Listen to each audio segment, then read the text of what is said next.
പറയണ്ടേ? അതുകൂടെ പറയണോ?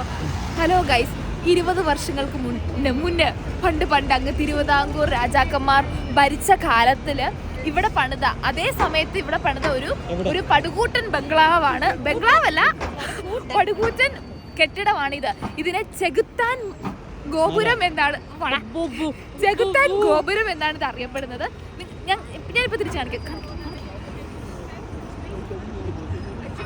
ഇവിടെ ഇതിലേക്കൂടെ കണ്ടോ ഇതിലേക്കൂടെ രാത്രി നടക്കുമ്പോൾ ആൾക്കാരെല്ലാം വളരെയധികം ഭീതിനീജനകമായി പേടിച്ചിരുന്നിട്ടുണ്ടായിരുന്നു.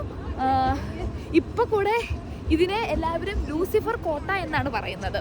ആക്ച്വലി നിങ്ങൾ ആരെങ്കിലും ഒക്കെ എഡിൻബറയിൽ വരുന്നുണ്ടെങ്കിൽ ഇവിടെ വന്ന് ഈ എന്താ ആദ്യം പറഞ്ഞ പേര്, ലൂസിഫർ കോട്ട, ചെകുത്താൻ കോട്ട വിസിറ്റ് ചെയ്യണമെന്ന് ഞാൻ ഹാർദവമായി പറയുന്നു. പിന്നെ കാണുന്നത് അതൊരു ടൈം പീസ് ബ്രിഡ്ജാണ്. അതൊരു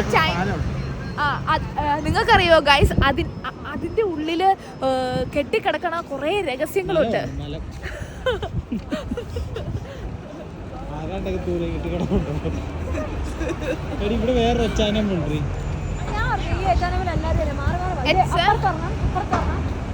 ഇവിടെ നമ്മൾ വന്നു കഴിഞ്ഞപ്പോഴത്തേക്കും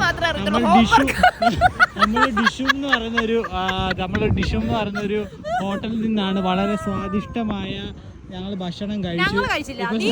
സലീമ വരുന്ന വഴിക്ക് മൊത്തം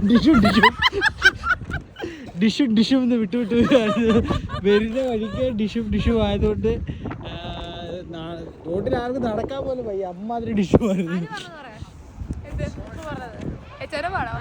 ഗൈസ്, ഇവിടെ കുറെ എച്ചാനമും എംആൻഎസ് ഒക്കെ ഉണ്ട്. എച്ചാനം കാണുമ്പോൾ എനിക്ക് ഓർമ്മ വരുന്നത് ഞാൻ പണ്ട് സ്കൂളിൽ പഠിച്ചുകൊണ്ടിരുന്നപ്പോൾ HW കിട്ടുമായിരുന്നു, ഹോംവർക്ക്.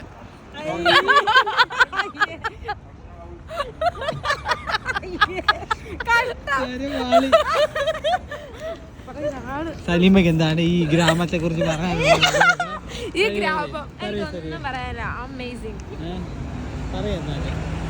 ഡിഷു എങ്ങനെയുണ്ടായിരുന്നു?